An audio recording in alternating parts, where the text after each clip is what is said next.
Okay, it's showtime. Hey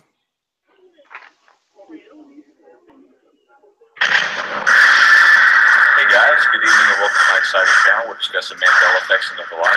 Thanks for joining me today as we uncover the mysteries of the Mandela effect itself and find out the meaning of it all. We must discover what is really happening, what is really going on to change these things that we know and hold dear to us. And let us help others discover the meaning of the Mandela effect, how it affects them, and the price of help. Thank you. Be sure to hit the like and subscribe down below.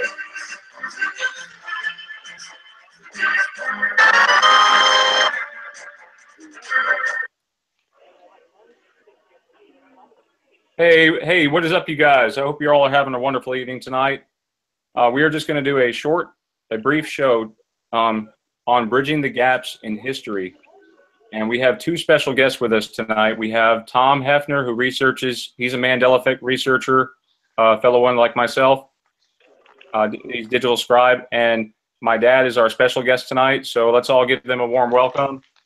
And yeah, guys. Hello. Good evening. Hello.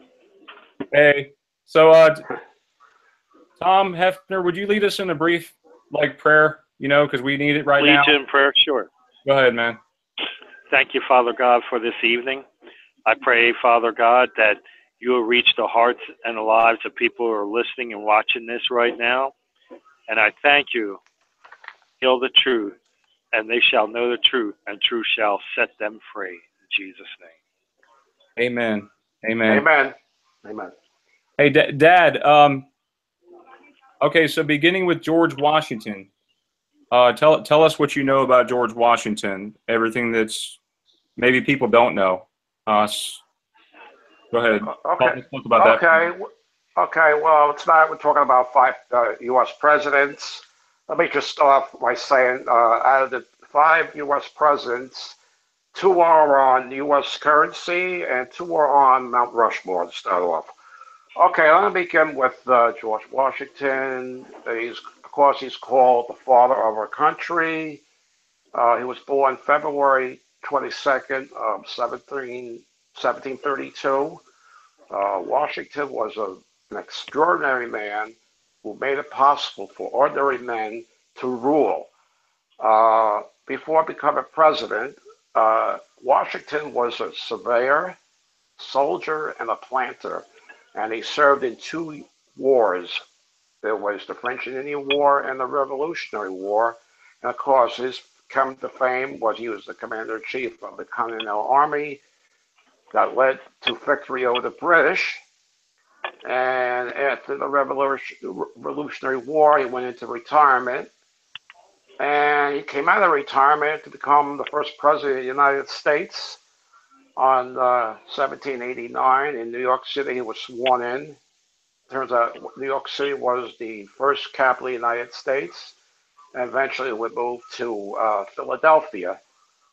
After 2 terms, he retired to Mount Vernon. And okay, it's somewhat to bring up. As a child back in the 50s and 60s, we had holidays in New York. One was Washington's birthday, and we had Lincoln's birthday. So I remember my dad went to the store, came home with a cherry pie. And he said, "What's cherry pie for?" And he said, "Come on, you don't know?" And he chopped down the cherry tree and never told a lie. Some of my older brothers just don't believe that. Not true. It's a myth. It's the same myth about that you never threw a $1 coin across the Potomac River. So that's kind of a short bio on Washington. Of course, he was probably one of 3 greatest founding fathers of our country. Do you want to go on, Brian?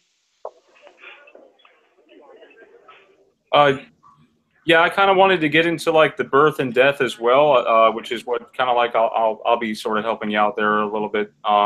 I'm doing the research on the computer as well. Okay, I don't have the date when he passed away. After he did 2 terms as president, he retired to Mount Vernon And I don't know, something about the cause of death. He developed a sore throat, and it just got worse, and he passed. He died on.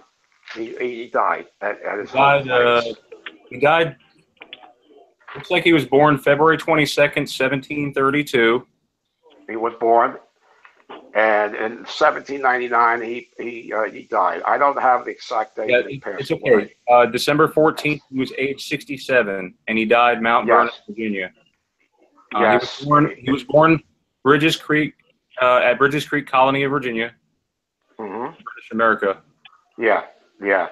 Um, One thing about George Washington, because he was a military man, and during the French and Indian War, he warned a certain British general about going into a certain area, the woods, and he warned because the French were allies with the Indians. And it turns out they ambushed the British Army, and the general was killed. But Washington didn't get killed. He warned the British general about going into the woods and marching in columns. That's the way the British were back then. And because the French and the Indians were like acted like guerrillas, they hid behind trees and they ambushed the British.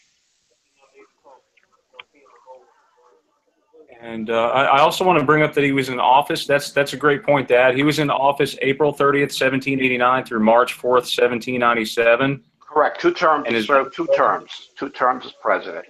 okay. John Uh, Adams was his vice president. okay, let me bring up John Adams. Okay, Uh, want to go on, Brian? is he? Go ahead. Yeah, he's president number 2. Is that right? That's right. And he was the first president to move into the White House. John Adams was not as popular as George Washington. There wasn't really much to say about him when he was president. He wasn't a really great president. It turns out his son, John Quincy Adams, years later would become president. So there was your first father and son to become presidents. However, he also was not suited for the balancing political forces in the country, so he was not popular among politicians. However, he was one of the greatest founding fathers who shaped our nation, and I really don't have much more to say about John Adams. I was going to talk about the astrological signs as well. Because you know the signs of Pisces, they actually start from February 19th. So Yeah. George Washington was in fact a great thinker. He was a Pisces. Oh yeah. He was also noted as the father of our country. That's correct. Benny, what is this thing about a Jay Treaty in 1795? Did you ever hear about that? There was something about a whiskey, something. I don't have the information in front of me, but I think there was a whiskey rebellion, I believe. I believe there was a thing called a whiskey rebellion, and Washington brought down the whiskey rebellion. And for a young nation, and he was able to do that. I'm not really sure because he was mostly known for his military service. And, you know, when he was commander-in-chief of the Continental Army, he went through some rough times there.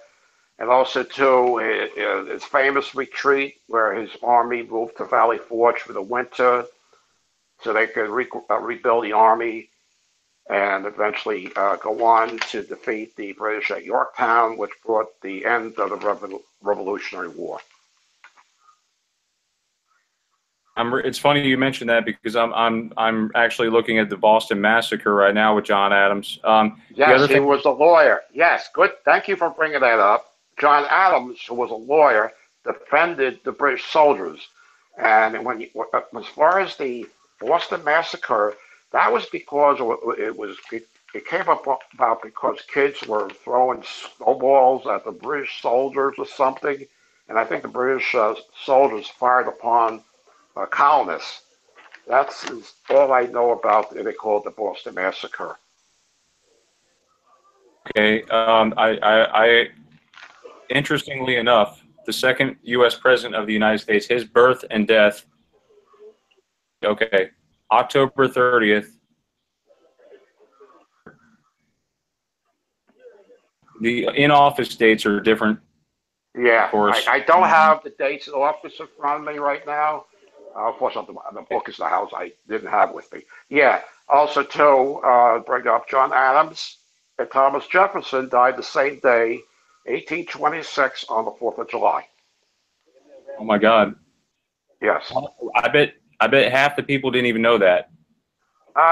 It came to be known, but a lot of people, like I said, don't know a lot of stuff because they're not being informed. I told you, we had a discussion about this last week. People are just too lazy to pick up history books and read about your founding fathers and what shaped the founding of our country. Because the United States went through a lot of stuff after the Revolutionary War. Any other nation would have collapsed, but the United States, no. Went on to greatness. Well, there's another thing too about George Washington, which came up as a trivia question, and I'd like to ask that out to the audience who's watching with us tonight. For all of you out there, what is George Washington's middle name? He doesn't. I don't call him have a middle name. You know? I don't know. There's a family tree. Okay, he married a Martha Custis, I think her name, Martha Custis. Martha Custis. And her okay. house is in Arlington Cemetery. There's a house called Custis Lee Mansion, and I think Martha Washington was related to the Custis Lee family. I'm not really sure. The question: did he have wooden teeth? I don't know where I heard from that false teeth, get wooden teeth. But did he ever have any kind of wooden tooth or something like that? What's that again? Did he have wooden teeth?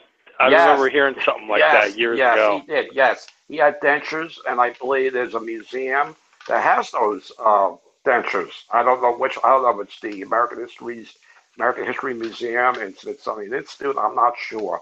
I'm really not sure about that. Yeah, he also too had pock marks on his face. So he had a blemish. He had blemishes on his face too. Okay. Plus he had false teeth. Yeah. So he said, Anita says his What wife. was that? Yes. His wife's name is Martha Dandridge Custis, born June 21st, 1731. Yeah. That's interesting. Thank you, Anita, for sharing that. And the other thing is, I wanted to point out about John Adams, his sign. Okay, he was born October 30th, 1735. And he died July 4th, yes, 1826. You're absolutely right. He died at age 90 in Quincy, Massachusetts. He was born in the province of Massachusetts Bay, British America. October 30th would have made him, what, a Libra? Is that a... I'm not really sure about the signs. I'm not sure. I think he had a brother named Sam Adams, which he was also a patriot. Oh, the guy. It was actually his cousin. Oh, cousin. You don't mean Samuel Adams, the guy that makes that fine tasting beer. Oh, that nice tasting beer, Samuel Adams. Yeah, I'm not sure if they're related. I don't know. Oh, okay. I mean, his zodiac sign, John Adams, was a Scorpio. Okay. Okay. Vice President. Now, Thomas Jefferson. You guys wanted to mention on John Adams tonight? John Adams. Okay. No. I brought up the fact that, or actually I brought up a trivia question. Let's see if anyone can answer that. George Washington, what was his middle name? Does anyone know? I don't think he had a middle name. No, I don't think he had a middle name. I'm going to take a shot at it. Clarence? No, Sylvester? my dad was I don't right. know. My dad was right. He didn't have a middle name, and it looks like neither did John Adams. There is a John Quincy Adams, not to be confused, right, Dad? Yes. Adams is a common name. Yeah. With U.S. presidents, it seems. Yeah, I know. That reminds me of the Adams family, believe it or not. The one that, yeah.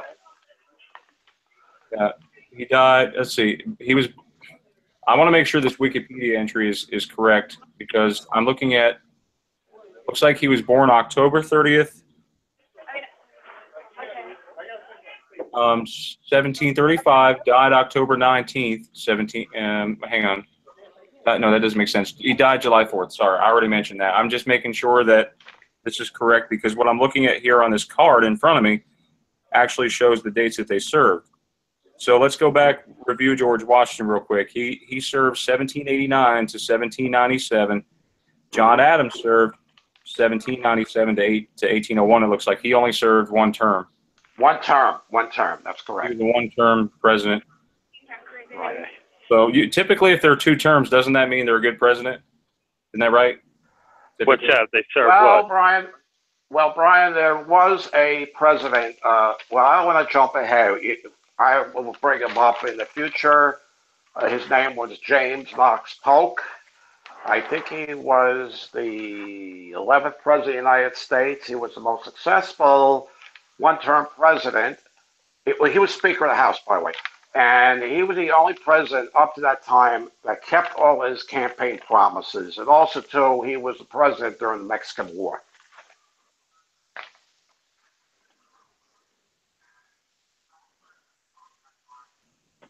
Dad, when was the, let's talk about the wars involved with Okay, do you want to go on about Jefferson? Let's go into Jefferson then, if you're ready, guys.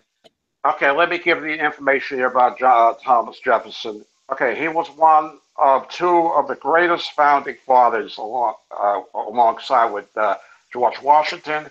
He was a very versatile man who was a planter, lawyer, writer, philosopher, scientist, and an architect who built his own home, which is Monticello, Virginia, which is in the city of Charlottesville. Of course, he's known to be writing the Declaration of Independence, which was signed by a bunch of guys with John Hancock's signature on it. So he served 2 terms as president. Jefferson was a very strong believer of limited government. Now, in 1803, he doubled the size of the United States by acquiring the Louisiana Purchase from Napoleon for $15 million, which opened the West to future pioneers. Of course, you must have heard about the famous explorers Lewis and Clark that led the expedition out west, and they found all these undiscovered lands and waterfalls and met up with Indians. So, okay, Jefferson had a nickname. He was called Red Fox. Why? Because he had red hair. He also died on July 2nd of 1826. So, as I said, very popular president. He was a man of the people. He had a philosophy about the Jeffersonian democracy, they call it. And Brian, I think when I was talking to you tonight, he said he was famous for some quotes. Yeah, Thomas Jefferson had quite a few quotes. He was a very wise man. Wise man. Over the birth and death and what sign he was actually. He was born April 13th, 1743. Okay. Colony, Virginia, British America. Birth 1826, age 83. So he lived a long life in Virginia. Actually, his resting place, Monticello. Yeah. Was his wife, right? Yeah. Now, Jefferson was not much of a public speaker, but he wrote some great speeches, even including his inaugural addresses. Of course, he wrote the Declaration of Independence. Man was a brilliant man. Brilliant man. I would put him up there. I would say alongside of Washington and Lincoln, and he deserves to be up there on the Mount Rushmore. Yes, that's right. Tom, were you going to say? Did you want to add to that, or? Yeah. Speaking of Mount Rushmore, that's another Emmy effect as well. Mandela effect? that? Tell us about what changed or how it was before. You know, I found out about months ago. I'm just trying to remember what was changed on it, but I think it was had to do something with the.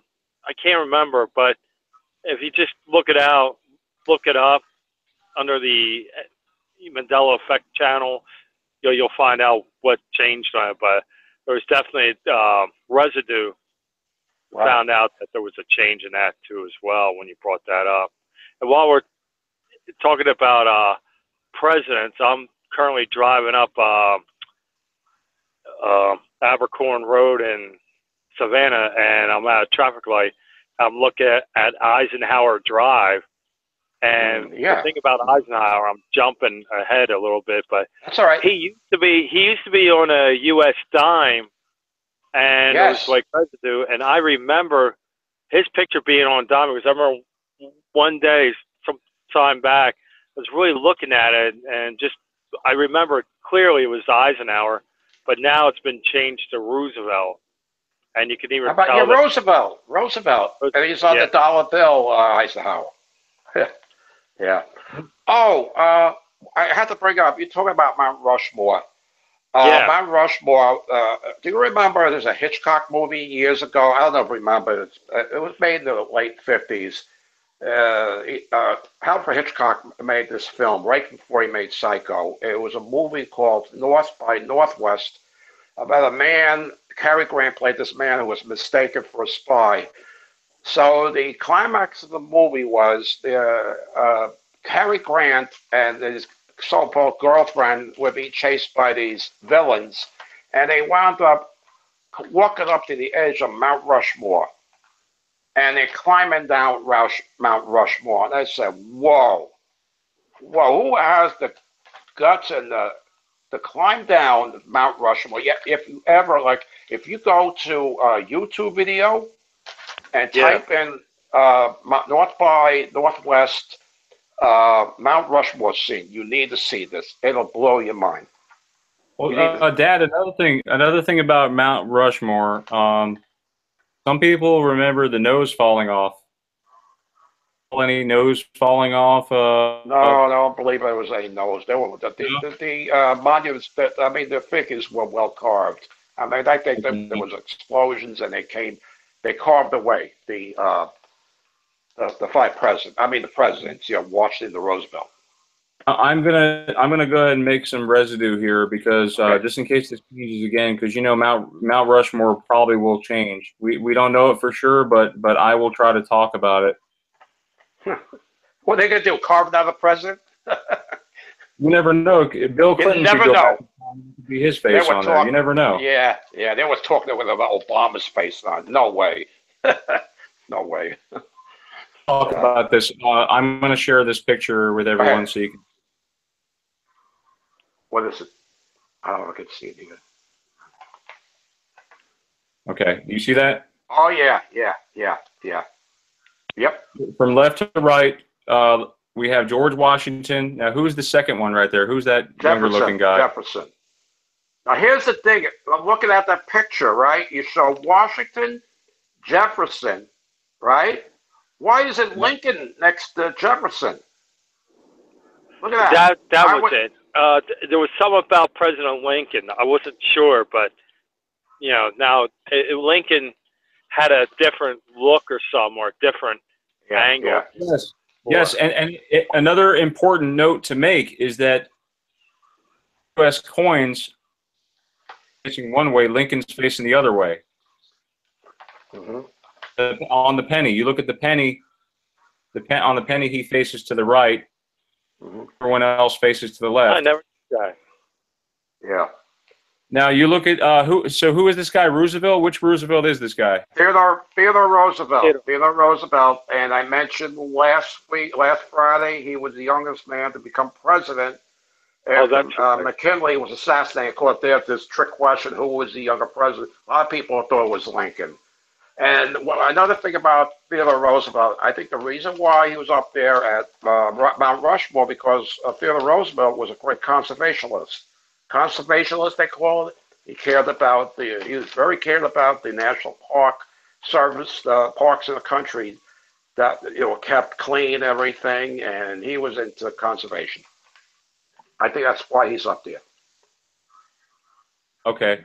It is just very interesting how they have Lincoln Yeah. off to the side. I'm just wondering, why did they put Lincoln? Why did they put Lincoln? Hey, get back to the youngest president. That's he was age 42. Age 42. We talked about that last week. 42 years old. Wait, who was 42? Theodore Roosevelt, age 42. Now, he was the youngest man to become president. Kennedy was the youngest to be elected president at age 43. And that was brought up last week. It's amazing. It's amazing how these images are so clear of these presidents. Yes. How did they do that? How did they cut that into that rock? It's a work of art for sure. There was dynamite or something. They carved the inside of it, and if you look at the Mount Rushmore, you see all these rocks. If you look at the bottom of the page, you see all these rocks there.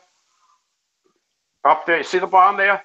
Yeah. See all those rocks there on the bottom of the monuments? Those were left over from supposedly the way the monument was carved out. I threw with dynamite or explosions that carved out the monument. Now, there's another monument similar to Mount Rushmore, and that is up at Stone Mountain, Virginia, which is the famous monument showing Robert E. Lee, Stonewall Jackson, and Jefferson Davis. So those are the two carved monuments in the United States out of a mountain or a rock. Are they Confederates? Is that what that is? Okay. Explain. There you go. Now, three famous Confederates: Robert E. Lee, right? Stonewall Jackson, and of course, the president of the Confederacy was Jefferson Davis. Now, someone asked me about Stonewall Jackson when we took a trolley up there, and they all talked about the turning point of the Civil War, and a lot of people believe the Battle of Gettysburg was the turning point of the Civil War. It turns out the turning point of the war was when Stonewall Jackson was accidentally killed by his own men. They call it you'd call it friendly fire, because he was mistaken for a Union soldier. And when he died, Robert E. Lee lost his most reliable general, probably his right-hand man. And because if Stonewall Jackson would have lived, I think they would have routed the Union Army at Gettysburg. I do want to point out that in this carving, there you go. Well, are you looking at it now? Right. Okay, who is this man here? I guess he has a beard. Who is this man? Robert E. Lee. That's Robert. Wait a minute. No, that might be Stonewall Jackson. I'm not sure. There's two Union generals. One is Lee and one is Stonewall Jackson. Okay. And one is. I never noticed. Can I say real quick? I didn't notice that these guys had their hats over their heart.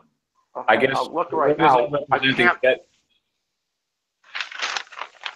You see, their hats are over their heart. I never noticed that before. Okay. I'm looking at this thing right now, Brian. You look at the first two guys on the horses. You see Robert E. Lee. You got the arrow on him there, and the other guy next to him was Jefferson Davis. Jefferson Davis was the president. He was like the Lincoln of the Confederacy. Now, the man behind him was Stonewall Jackson.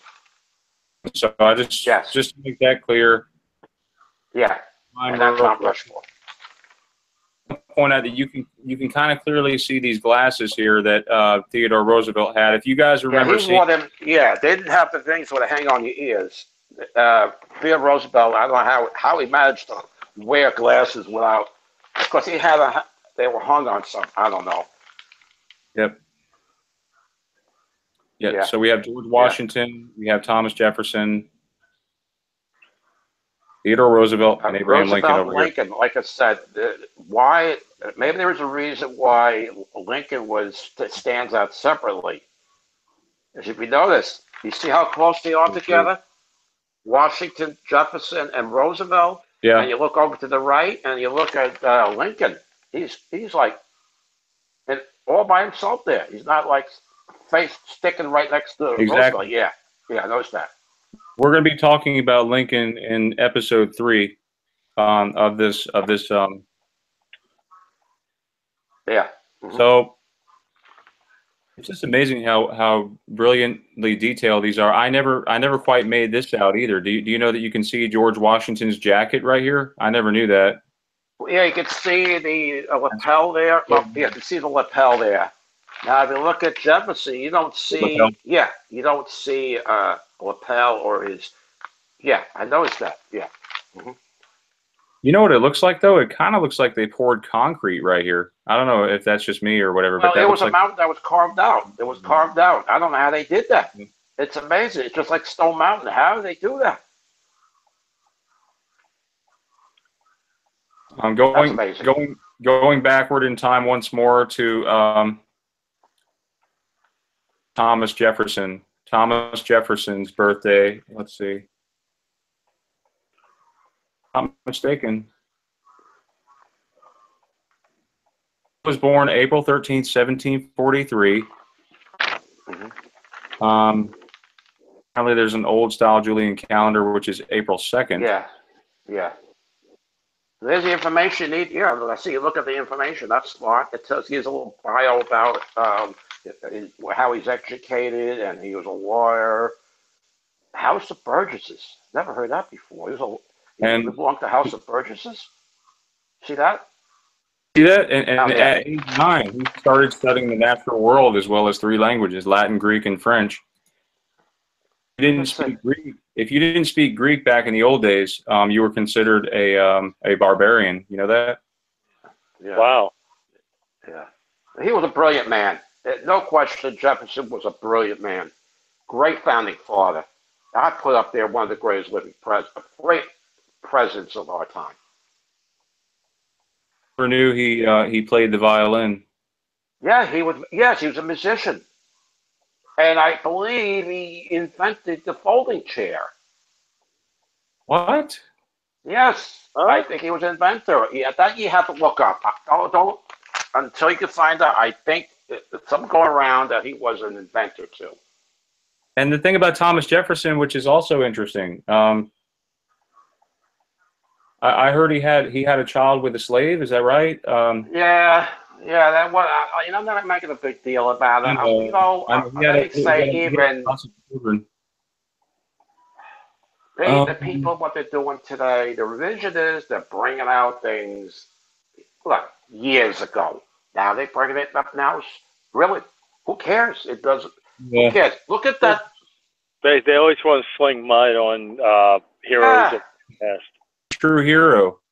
His father was Peter Jefferson. For a man who never served the military, he was a hero.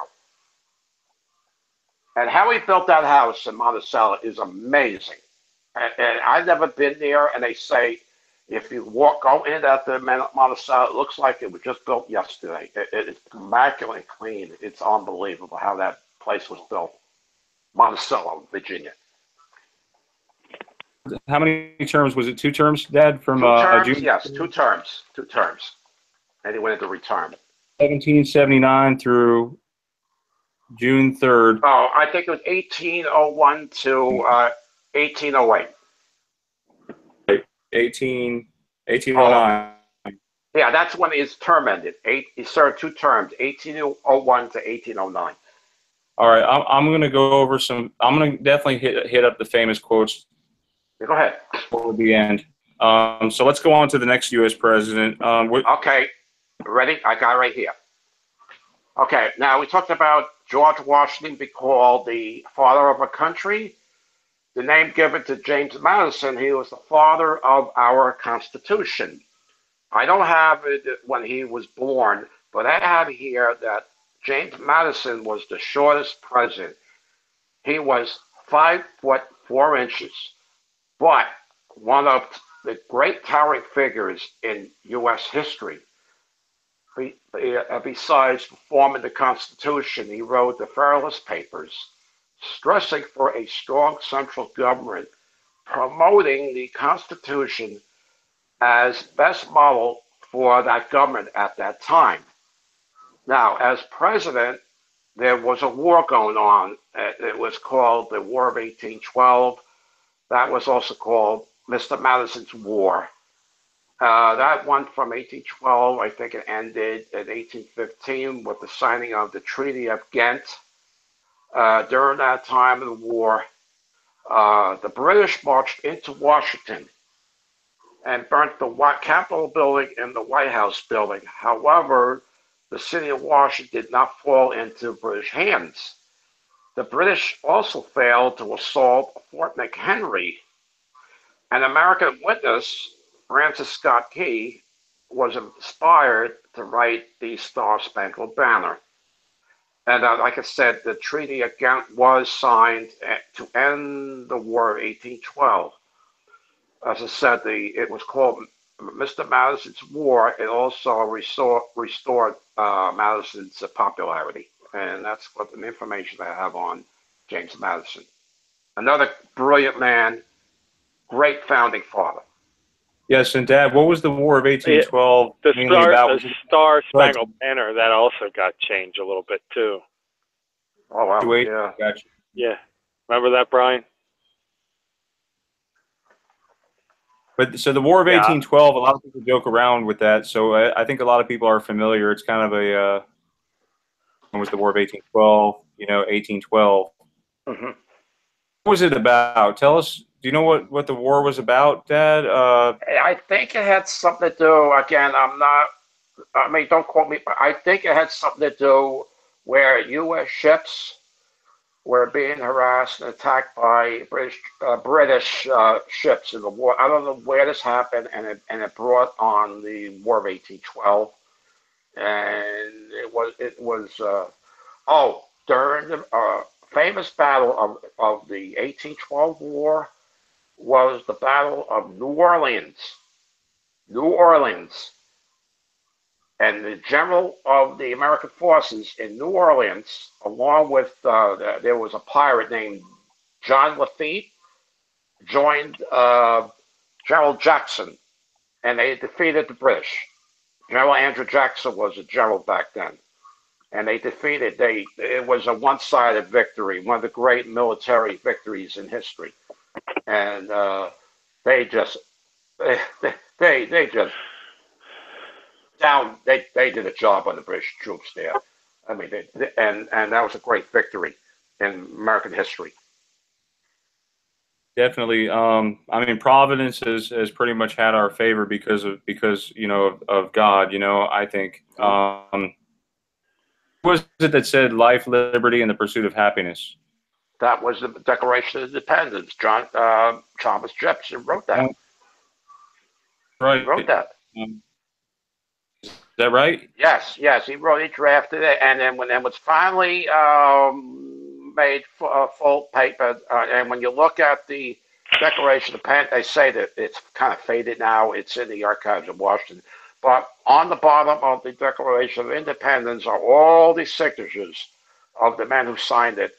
John Hancock, reason why he wrote in bold letters, and they said so King George III can see because he could see John Hancock. I don't know the whole story about that, but a bunch of the signers, one of them was Benjamin Franklin, and also George Washington was one of the signers of it.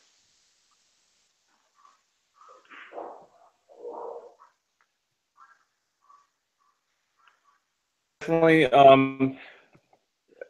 amazing information. Looking up some stuff here too. Madison, did he not sign the Constitution as well? He was one. I don't know. I really didn't check into that, but he's the man responsible for the Constitution, forming it, framing it. I don't know. I didn't really look at if there are signatures on that Constitution.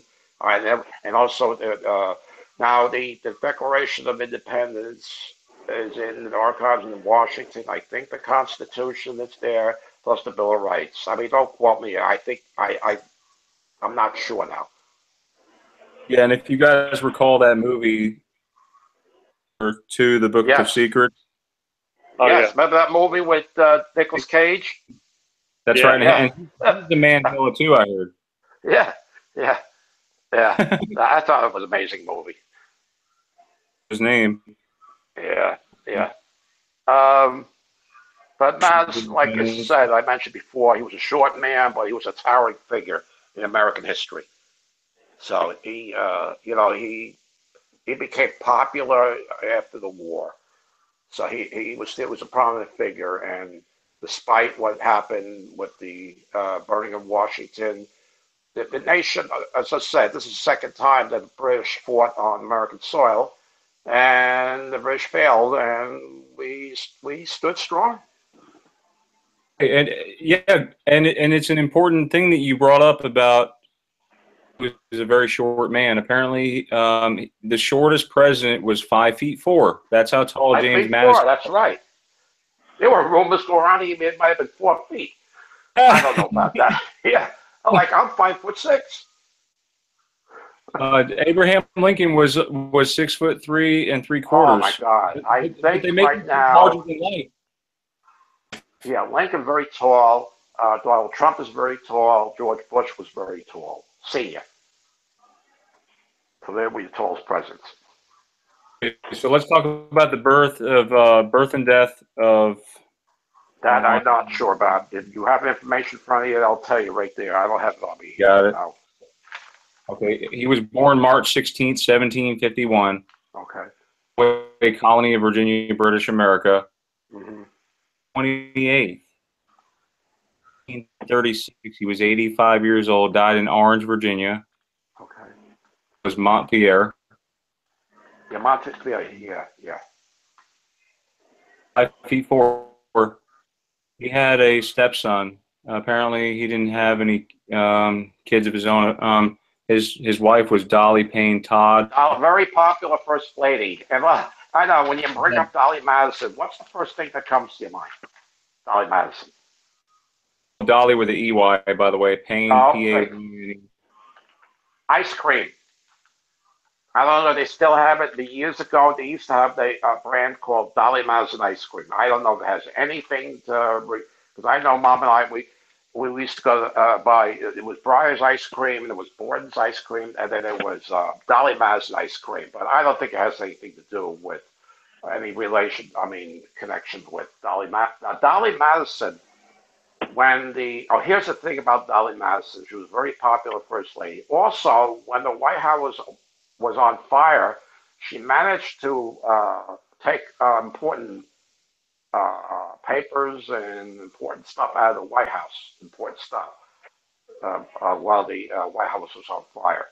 I think that too. She rolled up some documents and she took off with them to save. She saved some important things to the White House. Well, speaking of documents from all the presidents, wasn't one of the buildings that got taken down by the 9/11 attack? Wasn't one of those like where they kept all the papers? I don't know. I don't know. It's a funny thing you brought about documents. Are you aware about the Oklahoma City bombing? I don't mean to get off subject. Okay. That building, the Muir building that was supposedly exploded, and they caught these two guys. They were supposedly they wanted to overthrow the government. They're crazy people. Now there's a story going around. This is another conspiracy thing that the ATM, the agents, actually had munitions or something in that building, and they were removed. This is something I heard. I heard this years ago when they came out with these Clinton conspiracy things go around that there were munitions and stuff. Somebody called. You all right? Hello? Yeah. Dom, you okay? Okay. Yeah. Yeah. There were important things removed from that building. You were talking about 9/11. I don't know anything about that. No, it's okay. It's part of some big conspiracy or something. We don't know. We don't know about those buildings. We don't know. That's another thing. Policy they got on these buildings. They took out before the attack, which was interesting. Yeah. You mentioned about a building in New York at the same time that came down, or something about a building there. But I don't mean to get off the subject because we're on the subject of Okay, the. it's okay. That's fine. That's fine. That's good. Okay. Served from 1809 to 18, so he served 2 terms. Is that right? Yes, I believe he did. And after James Madison retired, then we coming up with the 5th president of the United States, James Monroe. Now, James Monroe, I don't have the dates of birth and death here right now, but according to James Monroe, he was the last of the Virginia dynasty to become president. Now, Monroe was a very popular president, and during his administration, it was nicknamed the era of good feelings. So a lot of good things were happening during. He served 2 terms as president. And I have a very short thing here, but I'll tell you this. James Monroe is well known for the Monroe Doctrine, So that was in which championed the right of the United States and the Americas to be free from European interference. Also, too, Monroe, during his term, built up the military and bought Florida from Spain. Now, James Monroe also served under George Washington's army. He served under Washington's command. Now, James Monroe was not an intellect like Jefferson was, but he was a brilliant 2-term president. He's well known too. Brilliant man too. Successful 2 terms as president. I mean, during this time, the country was going through some good times. I mean, now after the Louisiana Purchase, people started to started to expand out west into certain areas, not into middle of America, settling down and here and there. But the thing that amazes me about as a young nation, we were able to purchase the Louisiana Purchase and buy Florida from Spain, and we're able to negotiate treaties with foreign countries. That's amazing. When was the Louisiana Purchase, Dad? That was 1803 from Napoleon. Now Napoleon was at top of his. He had the great Napoleon Empire in Europe. He overran Europe, and I find it amazing how we were able to acquire. He said, "Yeah, you can have all this land. You can have it." I think it was under French control at the time, that piece of real estate there. It's just amazing how a young nation was able to buy land from a emperor dictator from Europe. I just find it astounding. Some people are saying that Louisiana. Yeah, maybe it's just all like being over in Europe and Louisiana being over here. It's too far to really try to keep a control over it. That's probably why you didn't want it. That's a good point. Good point. Yeah, like I said, try to keep control over it, especially when you have this big chunk of land. I mean, we could have easily taken it by force. Speaking about 1812, when we had the War of 1812 going on in America, Napoleon went to Russia, which turned out to be a disaster. Half his army was gone when he came back. It was a humiliating defeat for Napoleon. He went into Moscow, and I think the fellow Russians just evacuated the city. And when Napoleon marched into Moscow, it was vacated. And then Napoleon began his great retreat back home, and he lost thousands of men in the it was terrible winter. Yeah, because it was in a one winter they got really. Yeah. It's the same mistake. He's coming from France, but like he's got to make that commute. Plus, he's got to deal with the elements. But the Russians are already acclimated to it, and they're already there. So they had the upper hand. Yeah. We're comparing American battles and stuff. Of course, Napoleon lost big at Waterloo. That was the end of him. And who suffered a similar Waterloo? It was Robert E. Lee when his army was defeated at Gettysburg. That was Gerald Lee's Waterloo. I thought I'd bring it up. Yeah, that's good. In front of your computer? No, I'll be back on the computer probably about 10 minutes. I'm kind of out right now. Okay. I just wanted to look up Louisiana Purchase, since you brought that up, Dad. 1803. Bring up some information on that. Is that okay, real quick? Yeah, sure. 8 things you probably didn't know about the Louisiana Purchase. So this is an article on history, I believe, history.com. Hold on.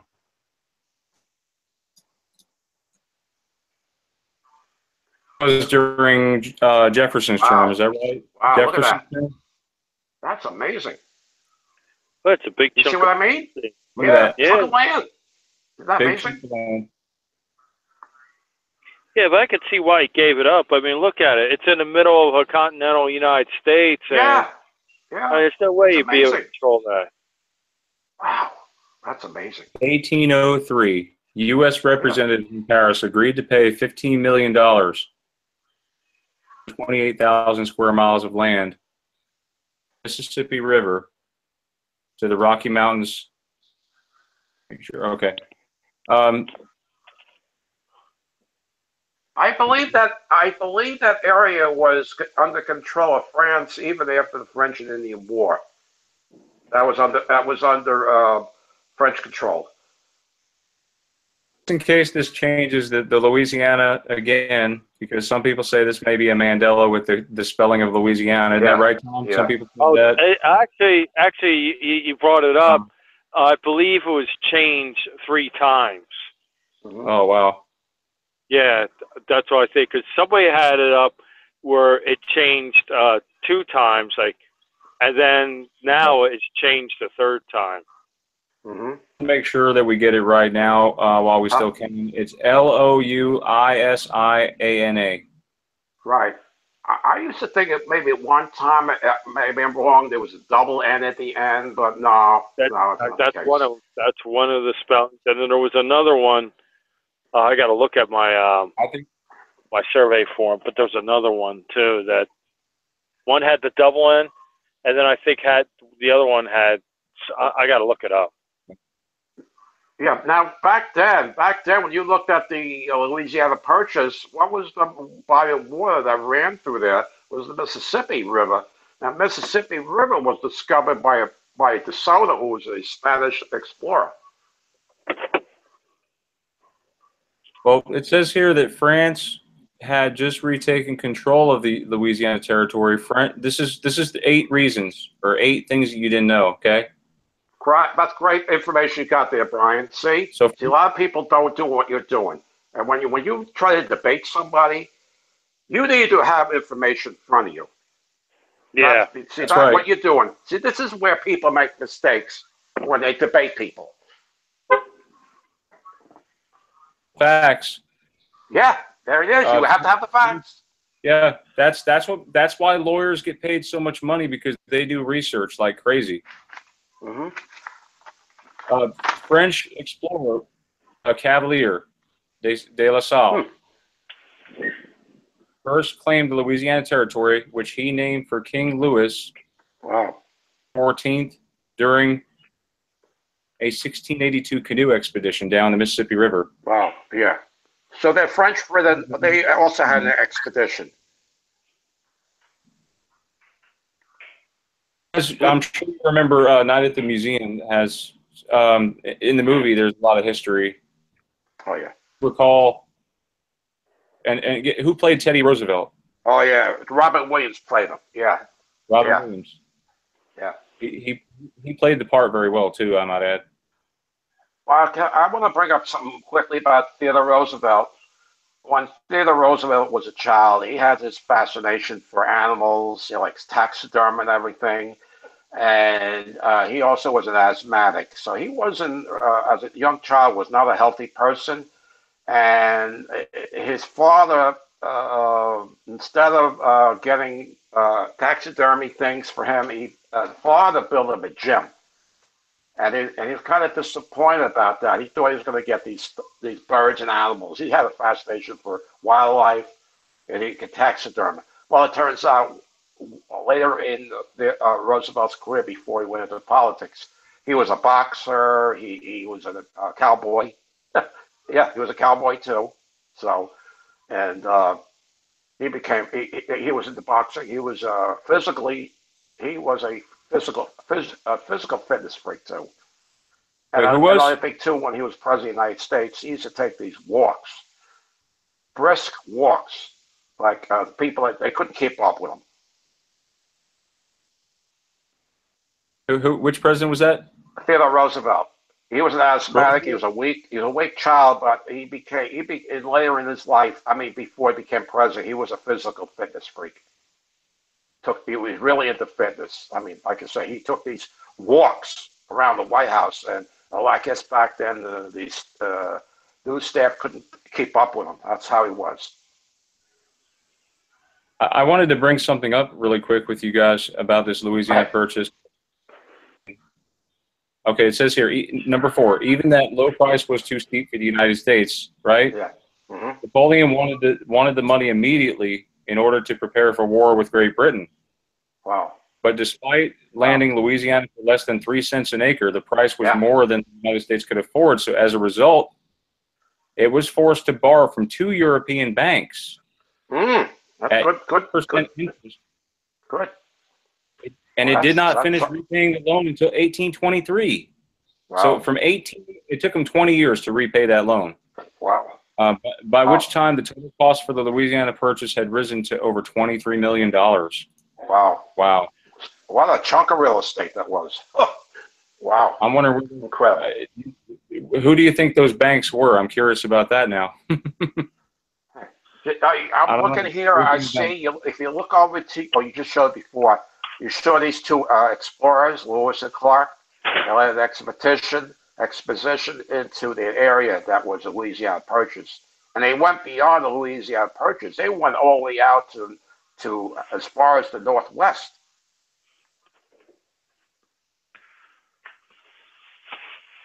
Interesting stuff. Unbelievable. Of course, they encountered Indians and stuff, and they managed.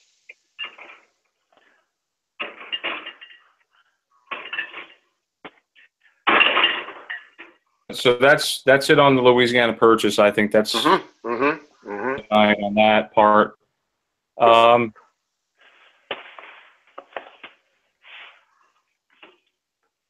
done with James Madison.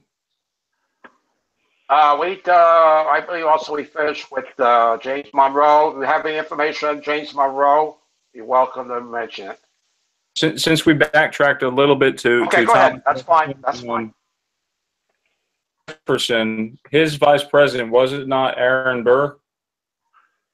Yeah. We had a duel with. Yes, I do remember that. He was the vice president of the United States, and who did he kill? Alexander Hamilton in a duel. Alexander Hamilton, who was on the $10 bill. And I remember. That's right. You're right. Yeah. He was another founding father. Dad, do you remember there was an Oreo commercial? Do you guys remember that in the audience? No, I didn't see that. Where this guy was tied to a chair, I think, and he had an Oreo stuck in his mouth, and he was saying Aaron Burr. He kept trying to get the information out of him. It was a duel with him and Alexander Hamilton. So. That's right. Anyway, just to say, he did not serve with Thomas Jefferson on the second term. And I believe he was the first Secretary Treasurer of the United States. Alexander Hamilton, right? That's right. That's right. And under, I think it was under Washington. I think the first bank of the United States was established. I'm not sure if it was Washington. And I think back in Washington's time, I'm not sure that Hamilton was the treasurer, Secretary Treasurer. I mean, that's something you got to check into. I'm not sure about that. Okay, I'm looking up Monroe now because we didn't get to talk. Monroe. Monroe. Wow. Thing about James Monroe was he wasn't a flashy. He was not a flashy dresser. I mean, compared to other presidents, he never saw him wear a wig or anything. That's the way you saw him in the pictures. He, like I said, he looked like an ordinary guy. If he could, I mean, you could. They say he could walk down the street and people just saw him as like one of the guys. That's the way he was. He was an ordinary man. He wasn't smart as Thomas Jefferson or James Madison, but he was a terrific, underrated president. I'm just surprised his vice president, Daniel D. Tompkins, didn't run for president the following term or back whatever. then there were certain people that never really ran for president. There's a lot of vice presidents that you really didn't know about. Oh, here, speaking of vice presidents, here's a question. Mm-hmm. Okay, I don't mean to jump off course here, but when Lincoln was president for 2 terms, a lot of people thought that Lincoln's first vice president was Andrew Johnson. It wasn't. There was a man named Hannibal Hamlin. He was Lincoln's first vice president. And when Lincoln ran on the second term, of course, he picked a Southern man from Tennessee, Andrew Johnson. So, there's so many vice presidents that you don't even know about. Andrew Johnson. I don't mean to jump or talk. I'm just saying. No, there's a lot of vice presidents you don't know about. I've heard Andrew Johnson's name before. But wait, who is Andrew Johnson? Andrew Johnson. And he was not well liked, I understand. And the story about Andrew Johnson was when Lincoln made his second inaugural address in Washington, and while making that speech, they said Andrew Johnson was drunk. He was drunk. He was not well liked.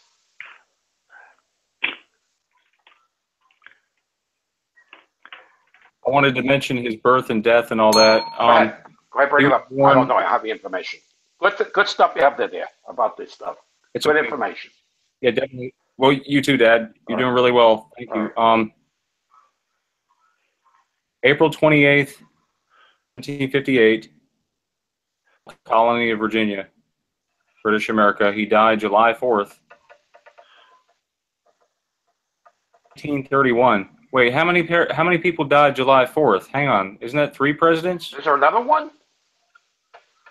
Well, we know Adams and Jefferson died the same day. And Monroe, right? I mean, I don't know how Monroe died July 4th. Is that right? What do you have there?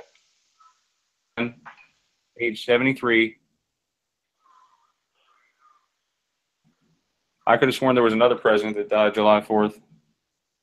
Anyway. Yeah, July 4th. Yeah, but it's a different time. You're right. I see July 4th there. I can't make that up. Yeah. Can you widen it a little bit? I can't. I yeah, July 4th. Hold on a second. He was 73. 1831. 1831. Virginia. That was his resting place. Yeah. And with Elizabeth Courtright. I guess that one I don't know about. There's a lot of first ladies I don't know about. He served in office. I'm looking at this card that I have here. It's kind of a cheat sheet. Yeah. 1817 to 1825, it looks like. So he served 2 terms. Wow. Yeah. And the country was still a baby. And we accomplished so much. I mean, we're able to make treaties with foreign countries, and we, after the war, 1812, we were living peacefully as a country, and we were moving in the right direction of the country. Of course, there was a lot of struggle, but the country was moving right. It's amazing. It's also to note that while Monroe was the 5th president, James Monroe, okay, last president among the founding fathers of the United States. Right, he was the last of the Virginia dynasty become president. What I mean by the the Virginia dynasty. Of course, you had Washington, Jefferson, and Madison from Virginia. Now, Adams was from Massachusetts.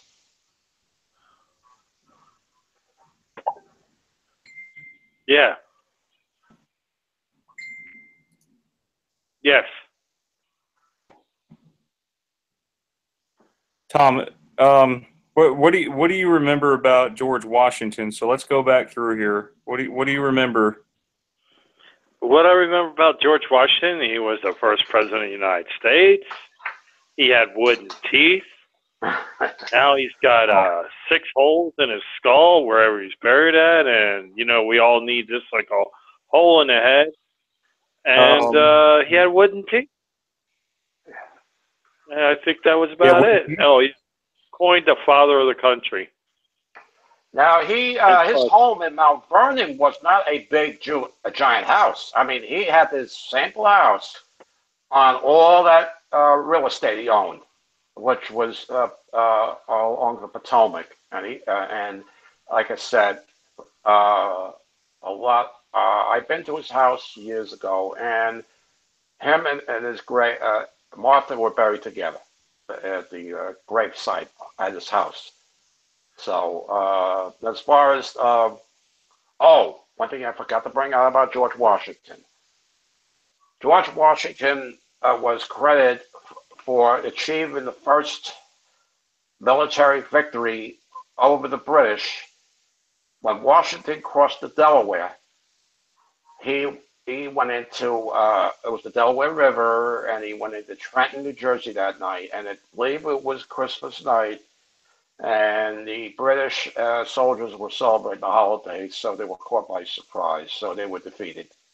That was the first major victory of the Revolutionary War, because during the early stage of the war, it was not good times for the colonists, and that was the first major victory. Battle of Trenton, New Jersey. Or what years was the war, Dad? I think it was I think it was 76 to 81. I'm not sure, and there was a whole bunch of treaties too signed to end it. The war ended at Yorktown, Virginia. General Cornwallis surrendered to Washington. There's a movie where Cornwallis is depicted. It's a movie called The Patriot with Mel Gibson. Anybody see that movie? It's called The Patriot. Yeah. The Revolutionary War. Excellent movie. Excellent movie. Yeah. That I believe the end of the movie depicted the Battle of Yorktown, where they routed the British, and I think Cornwallis surrendered to Washington.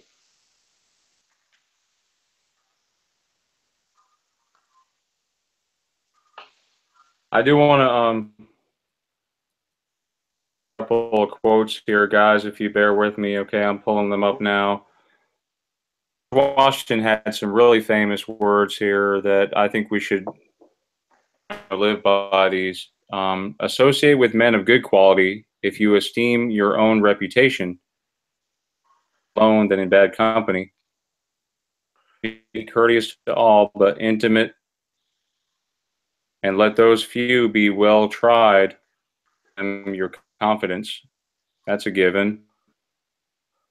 Third one here, which is very important, that we cannot let this slip through the cracks because to us. If the freedom of speech is taken away, we may be led like sheep to the slaughter.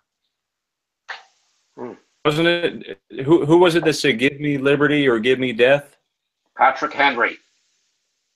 Brilliant speech. Yeah. That was made in Williamsburg. Brilliant. Yes. Great American patriot. Adams had a couple of famous quotes as well. Yeah, probably. There's a famous author named Thomas Paine. He wrote the Common Sense. It was pamphlets and that was the when he wrote about the colonists, and that probably inspired the Americans to rebel against the British Empire. It's called Common Sense, written by Thomas Paine. Let's see who else. Good one. Quotes from John Adams. Facts. He says, "Facts are stubborn things, and whatever may be our wishes, our inclinations, of our passions, they cannot alter the state of facts and evidence." So again, what was he? Was he a lawyer? Yes, John Adams. he was a lawyer. He was a patriot. He was among the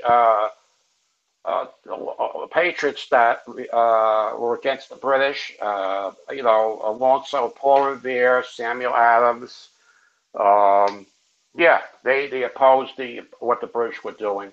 And what brought about the taxation of the colonists, because the French and Indian War amounts this tremendous debt, and instead of the United Kingdom paying for the debt, they made the British colonies pay for the debt by taxation, because you got the Boston Tea Party, the Stamp Act, and the British were doing illegal searches of people's houses, I think, so, and what's amazing, because England was a world power, and how we were able to break free from England. That's another Cinderella story.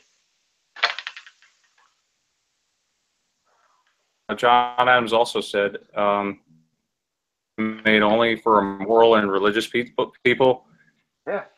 inadequate to the government of any other." Well, wise man. This man's really. Yeah. And what's going on today in Washington? We got these politicians who are not following the sayings and words and documents of our founding fathers. Right now, the founding fathers are turning over in their graves right now.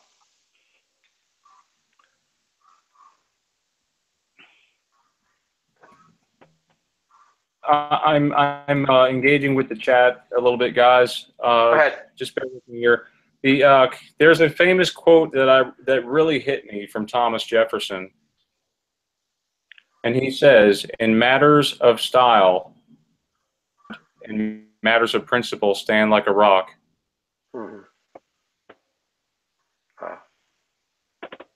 He's made so many great quotations, and because he was a philosopher. He was a brilliant philosopher, because when he talked and when he had things to back up what he said and wrote. Just look at that document, the Declaration of Independence. That's a piece of work. Unbelievable. And what he did was just courageous. Write that document. Breaking free from Britain, that was unheard of back then.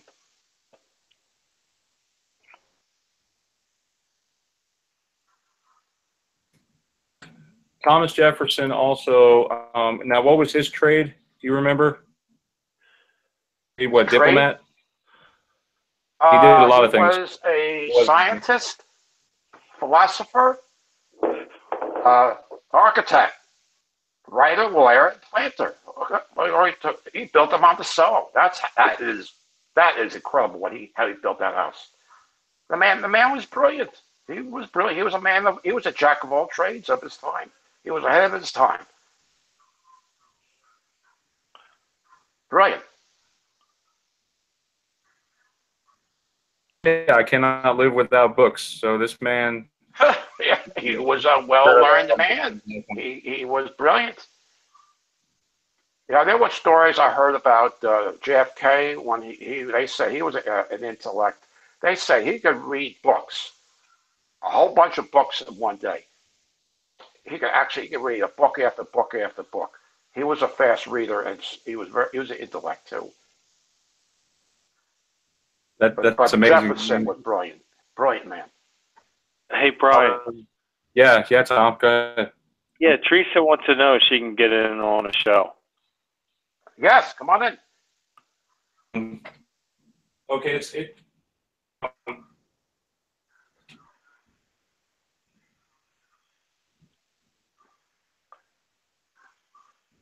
Let me just go over some a couple more quotes.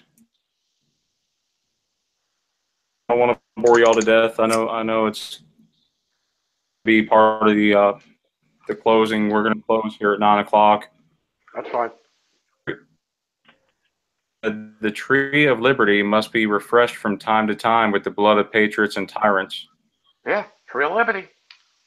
He said, "Who you are, don't ask, act, and define you." So, very, very smart man. James Madison, forever govern ignorance. Yeah. Their own governors must arm themselves with the power which knowledge gives. Yeah. If men were angels, no government would be necessary. Now, what was James Madison? What was his trade? What was that about James Madison? What did he do for a living? The fourth president, what did he do? Oh, like I said, he was before president. He was one of the founding fathers of our country. He framed the Constitution. He also wrote the Federalist Papers, which is everybody. I mean, that's a document, a book. You could go any bookstore and purchase that book and read the writings of the Federalist Papers, because the Federalist Papers were stressing for a strong central government at that time, promoting the Constitution as best model for that government. That was his quote. Without a Constitution, you can't have a government. And Thomas Jefferson, did he not say government is a necessary evil sometimes? Or didn't he say something like that? He might have. There's a famous constitutional lawyer who wrote a whole bunch of books out there. I think his name was Mark Levin. He's really into the founding fathers, Mark Levin. He has a show. It goes from 7 till 9 at night.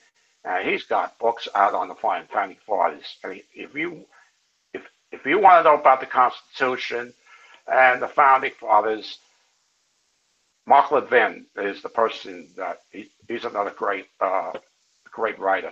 He's out there. I want to bring something up about Thomas Paine. Yeah. How do you spell his last name? Do you remember, Dad? I believe it was Paine. Thomas Paine. You're right, because I'm just looking that up because I could have sworn it was Payne because we see a lot of that. Common sense.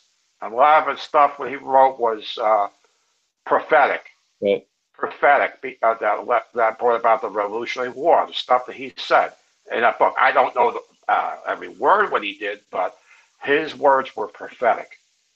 Prophetic. That's the word. I can't think of it. Yeah.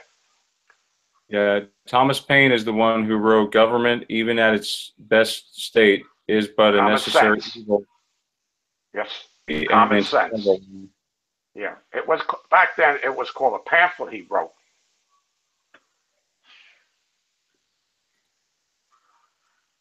I could have sworn it was Thomas Jefferson who also said that. Might have been. I don't know. It might have been. He wrote he a lot of quotes. I think maybe one evening, look up all the quotes of the great founding fathers of our country. See what you come up with. It's amazing.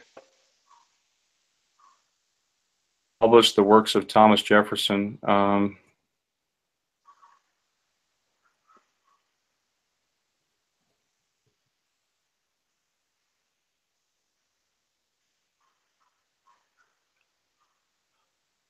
Okay, so Thomas Paine is known for that saying, "Necessary evil." Wow.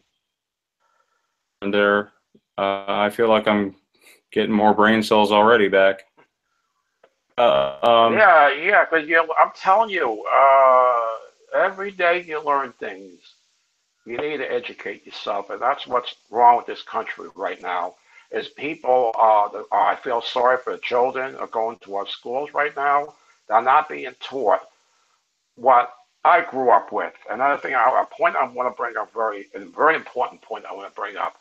Prior to 1962, I think it was late 50s and summer of 1962. in the state of New York, we had a voluntary prayer. It was called the school prayer. And in that prayer, it said, God bless our teachers, our parents, and our country. And then the Supreme Court that year, by the Earl Warren Court, struck down that prayer. And now we have, after that, we have moment of silence. Moment of silence.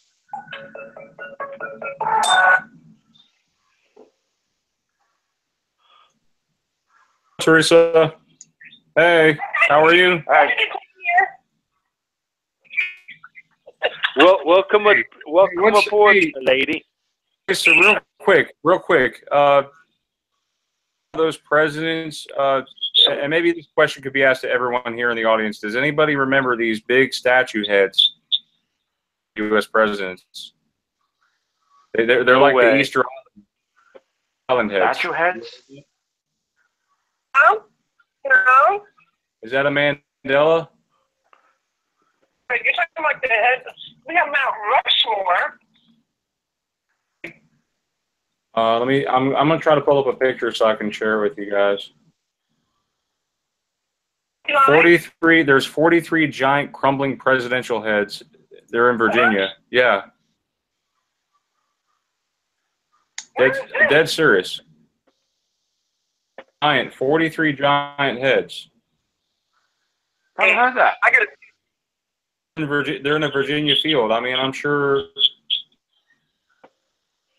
Maybe, right, Dad? Did you ever hear about this? I know that Mount Rushmore, we got the president there, but not what you're talking about. No way. Never saw that before. And by the way, There's Smithsonian.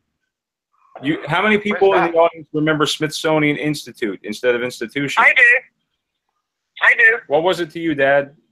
Okay, I can tell you right now, Brian. Back in 1957, Grandpa took the whole family down to Washington, D.C. And back then, the original Smithsonian Institution or Institute was this old building, and now we got Air and Space Museum and the American History Museum. And back then there was no. There was just one Smithsonian Institute. That's all I remember. Now it's expanded to other buildings. Let's see. From the chat.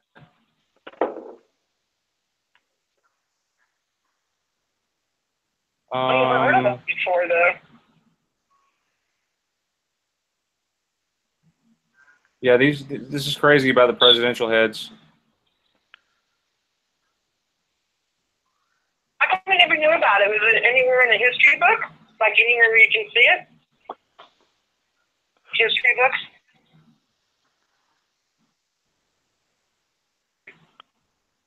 It says in Croker, Virginia, stands a site that would make just about anyone stop in their tracks. 43 ghostly effigies of presidents. Wow. Okay, my question to you, when were those books written? Wait, which books? The books you just mentioned about, you just mentioned books right now, history books. When were they written? No, these are 43 giant crumbling heads in Virginia. I don't remember that at all. What do you think, Tom Hefner? What do you think? I'm not sure. 3 foot high. That's how tall they are, with crumbling noses. Oh, definitely a mystery. If anyone out there in our audience is from Virginia who can help us out here, that would be amazing. If you guys ever remember that. No, I don't remember that at all. No, not that. I don't remember that at all. Where does it come from? Stone crumbling heads in Virginia. Where? Not Kroger, but Croker. Croaker, Virginia. Oh, man. No, I'm sorry. I never saw these things. I never saw heads like that. The only configuration, that? What is that? I think it's a definite ME. They weren't there before. I mean, I never heard about them. It looks like the grass maybe maybe the grass, and they finally mowed the grass, and they're No, now? Something that doesn't add up here. no, something like that you wouldn't know about. What's going on here? It just popped out of the quantum. As I said, the only monuments or I can remember from presidents was Mount Rushmore and the Lincoln Memorial and the Jefferson Memorial in Washington. That's all I remember. Tell you what, the audience out there, has anybody heard of that before? Please tell. Anybody should call up about it. Anybody has a comment, call up about it. Yeah. That is new to me. Me too. Yeah, I'm puzzled. Where did this come from?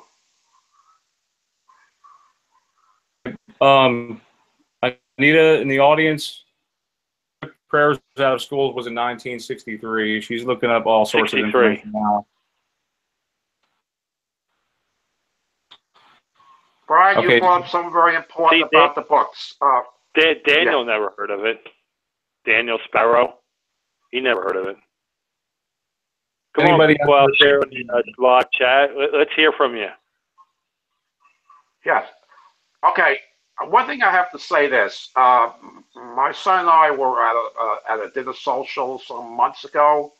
Also, and one guy brought up about you need to look at the books back in the 50s and 60s of American history and look at the new books out right now. Nothing compared to books that I remember. Nothing, because you got these revisionists of trying to change history. Yeah, I'm seeing that right now. Yeah. That's man trying to change history, not the quantum effect. I mean, you got two things rolling against the knowledge of history now. That's why, Tom. That's why you are so valuable. Your information, because you remember it like the way it was. Yeah, because like I said, I don't know if you heard me last Friday, but one of the guests, I got her name, asked me, how come you know so much about history and stuff? It's because I credit my dad for taking us down to Washington, and also to Christmas time, besides getting toys, I got books. Book of the Presidents, book on American Revolution, American Civil War. And ever since, to this day, I still have this, I don't think it's obsession. I think it's a fascination with history. And I think, and also too, okay, we were talking about history, the change of history, Tom. Remember where we met at Cheddar's, and there was a waiter that was waiting on our table, and he just came out and says, they're changing the history books. I remember that. No. Remember that? Remember that, because, okay, right now, there's a couple books out right now, and what you need to do is compare them. There's a book called The Patriots' History of the United States. It's a big paperback, and you can get it for like maybe $4 or $5 at maybe Books A Million or something, or you go to the library, right? And that tells you the true history of our country. Now, there's another book out there. It's called The People's History of the United States. And it's written by a Marxist revolutionary named Howard Zinn. He is supposedly a civil rights activist. And the way we remember history about the founding fathers, today you're hearing about America as a victim. The bad things about our country. All you're hearing about is racism and sexism and this and that, and it just drives me crazy. I mean, they talk about bigots and stuff, bigotry. People that came into this country from Ellis Island, overcame bigotry and worked their tails off, the immigrants back then, and they made names of themselves in this country. Another person that overcame bigotry and racism was Jackie Robinson. Jackie Robinson was he was the first black ball player, and deservedly, he passed on. He's in the Baseball Hall of Fame, and here's a man that overcame racism. Yeah, Hall of Fame. Jackie Robinson with the Brooklyn Dodgers. Because, when I was a young child, there were three teams in New York. There were the New York Giants, where they had an upcoming ball player named Willie Mays. He overcame racism. And then there was the Brooklyn Dodgers, and Jackie Robinson was on the team. There were some racists on that team, and he overcame all that, and he became a great player. See, that's the problem. They are victimizing people today. They're talking about how bad this country is right now. I mean, get on with it. And another thing too is when I went to school in the 50s, when I was 5 years old, we had school districts. School districts. They were called union. Hello? Hello? Hello? Hey, Yeah. I just want Dad? to finish my point. Go ahead.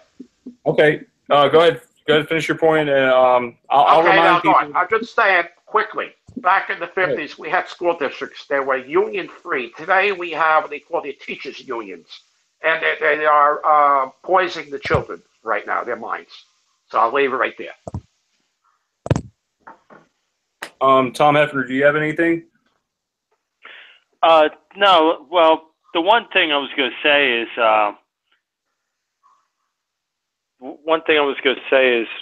what makes things happen is people applying their efforts towards their goals.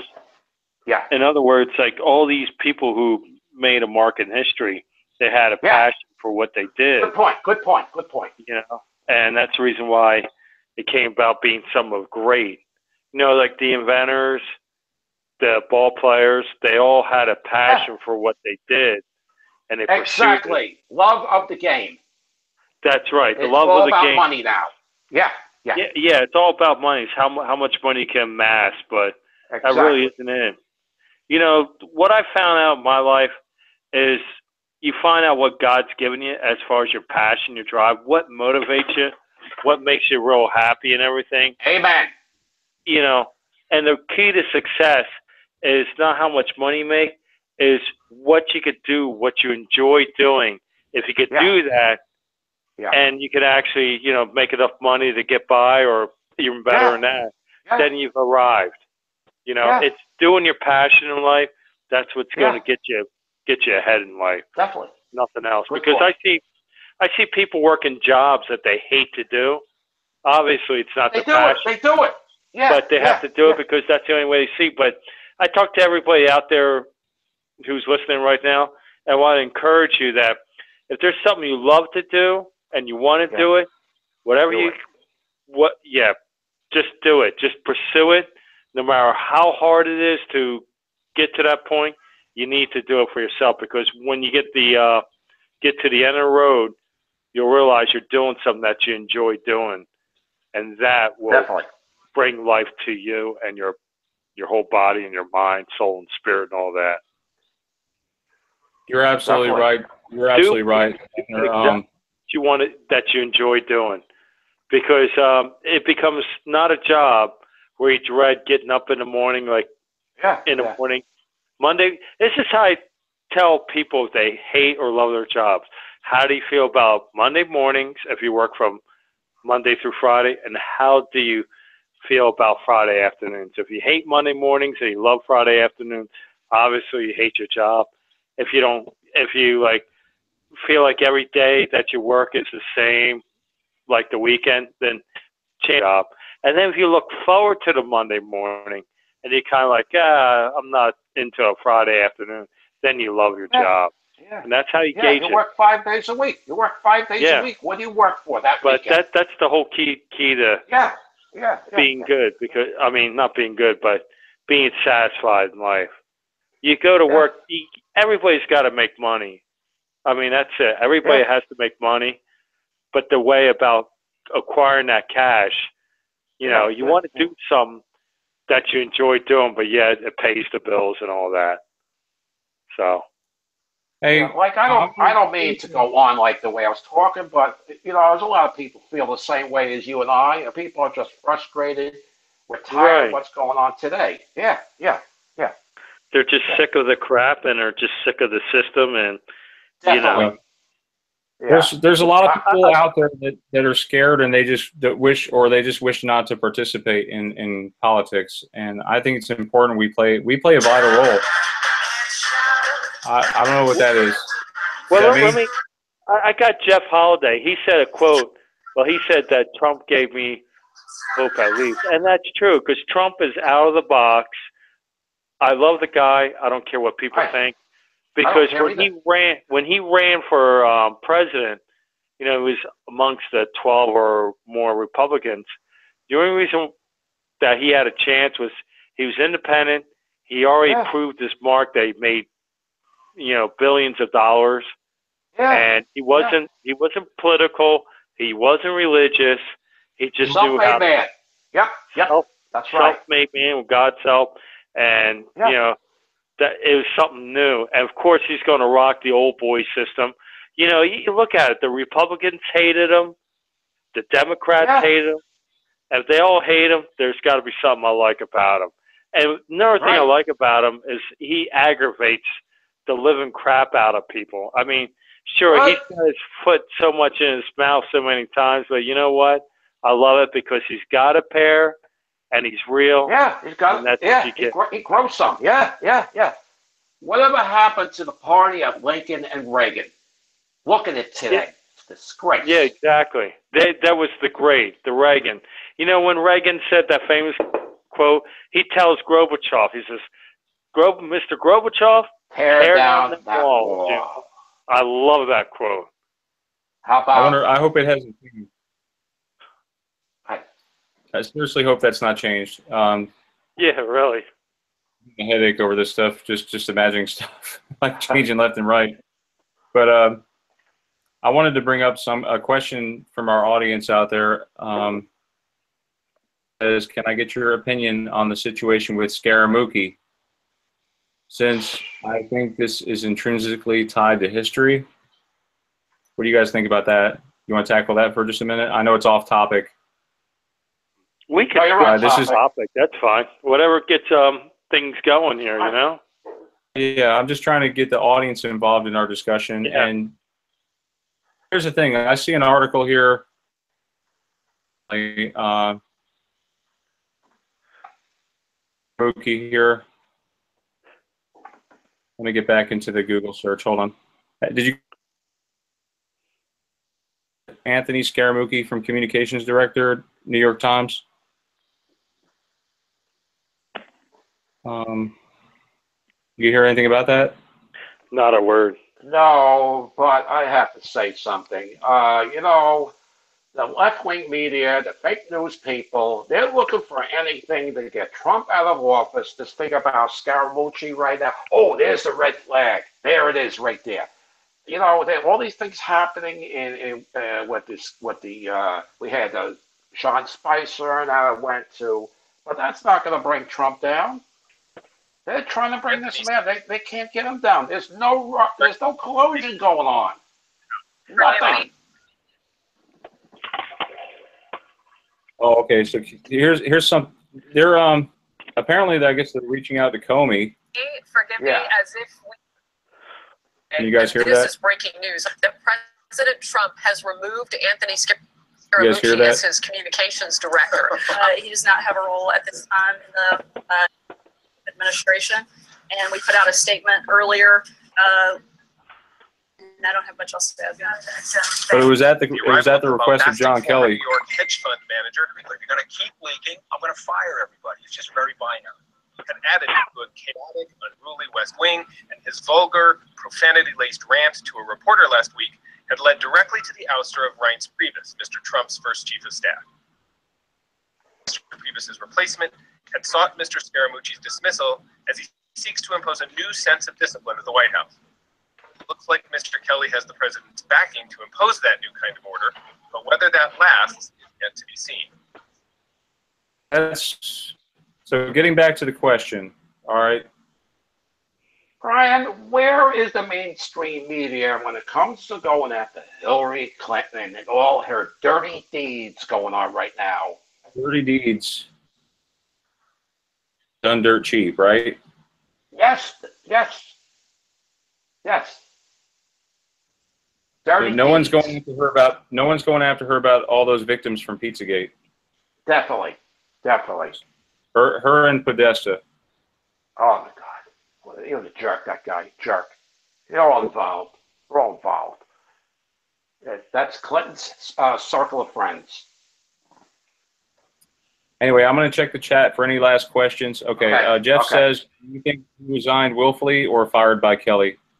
His request is what I'm showing here. Again, it's still too early to tell. Perpetuate madness. If you ever watch the expression on these guys' faces, they're happy. Fool you. It's almost like they're waiting for the next biggest mistake from Donald Trump or whatever so they can throw it up in his face. That's what they're looking for. They're looking for anything to get him out. If they don't get him on the Russian thing, they're going to go after his financial records. They want him out. He's not leaving. Oh, Austin Wood says, what is Pizzagate? Pizzagate, Dad, you want to explain on that just for a brief moment? I don't know offhand what that, it's involving, what, child pornography or something, or I don't know the whole story, but the people are involved in that, or people like Miley Cyrus, Hollywood celebrities are involved in it. I don't know the whole story. It involves, I believe, child pornography ring, and I believe that the Clintons were in on it, and they're shutting that up. They keep that quiet. Okay, well, right now it's okay. Conspiracy theorists. Now they're saying it's fake. Is that right? What? Hang on. I don't know. Okay, now Pizzagate is considered a conspiracy theory. It says the truth, the facts, the fake news are not covering it. It emerged during the election cycle. The theory, which went viral, claimed John Podesta's emails, which were leaked by WikiLeaks, contained coded messages referring to human trafficking and connecting a number of restaurants in the United States. There you go. Members of fabricated child sex ring. What about Chester Pennington? That's the thing. You know, why merge? Spread on social media. Yeah, now they're deeming it fake. What? That's the fake news. Fake news. We have to be real careful nowadays when there's celebrity deaths too, right, Dad? Yeah. They're all in on it. The whole Hollywood. I want to see the autopsy. I want to be the detective. I want to find out about these people. Why are they going down? And who is involved? I like to ask a lot of questions, and I know the people on the inside hate me right now. But whoever is being protected. They have this hatred because they don't want to know the truth. That's the whole crux of it. And before I got very emotional about how I'm feeling, you know, I went off a little bit before, but I am frustrated like people out there who voted for Trump. Michelle has a term whacked off. They're getting star whacked. Yeah. Look at all these people that said they were going to leave the country when Trump was elected. Do any of you guys remember that hurricane that happened before 9/11? I mean, we're gonna get into another discussion. I know. We're gonna talk about 9/11. Yeah. The Mandela effect surrounding the hurricane that was about to hit New York, and it veered away that nobody remembered. So either the media covered it up, and I mean, it either didn't happen, or the media covered it up somehow. They always have a way of covering things up. Oh yeah, that's definitely. There's a lot of stuff that they're covering up. Okay. We all have cell phone cameras nowadays. Start documenting everything. Start documenting everything. I tell you right now. If you see police officers acting funny, by all means record them. because they're of the law, but they're not above the law. Okay. Yeah. Brian, I want to bring up a point. A mom was checking the chats tonight, and their people don't want to hear about it. Don't want to hear about it. They're stupid. They don't want to hear the truth. About what? She brought it up to me before. No, it's okay. Not everybody can bear the truth. Yeah. And there's of course a lot of people live in fear. It's important we don't live in any fear because we have the Holy Spirit with us. We have Jesus Christ with us. Definitely. That's all that matters. And Tom. Yes. Digital Scribe, would you end us in a prayer, please? Oh, sure, absolutely. Thank you. Thank you, Father God. We thank you for this evening. We thank you for the enlightenment, the knowledge that you spread out. And we pray, Father God, that the next session will even be greater impartation to everybody's listening. And I thank you for all the listeners out there. I pray, Father God, that they will walk away with some new revelation in the name of Jesus. And we give you the glory, Lord, for you're the one that holds all things together by the word of your power. In Jesus' name. Amen. Listen, guys, Amen. Thank you for joining tonight. We were supposed to have Tom's daughter here with us. Yes. All of you out there, if this again next Tuesday, and my dad will be here. Get my son, if I can get him on here, that would be great. Welcome. I want to see a mother-daughter, father-son, or father-daughter. Anything like that would be great. Bring the youth on board too. See what they know and see what they remember. We're going to be talking about presidents 6 through 15. Dad. What president? I do 4 of them. 6 to 10. I don't know. Okay. Yeah. Well, there'll be another time. Yeah, how many presidents do we have? 45 now. We're up to the 45th. Yeah. Trump is number 45, and they relate that That's to correct. scripture in the Bible about the King Cyrus. Yeah. Yeah, in Isaiah 45. That's what it is. Yeah. Thank you. I'm gonna go and end this right now, guys, and we hope to see you next week. And don't forget about Thursday's live event. Mind and Parallel Thought. We're going to have Jinx Cat with us to get someone on board with me and who is science. So that to show maybe they can tell us a little bit more about cognitive science. So I am working to do that for you guys. Your prayers.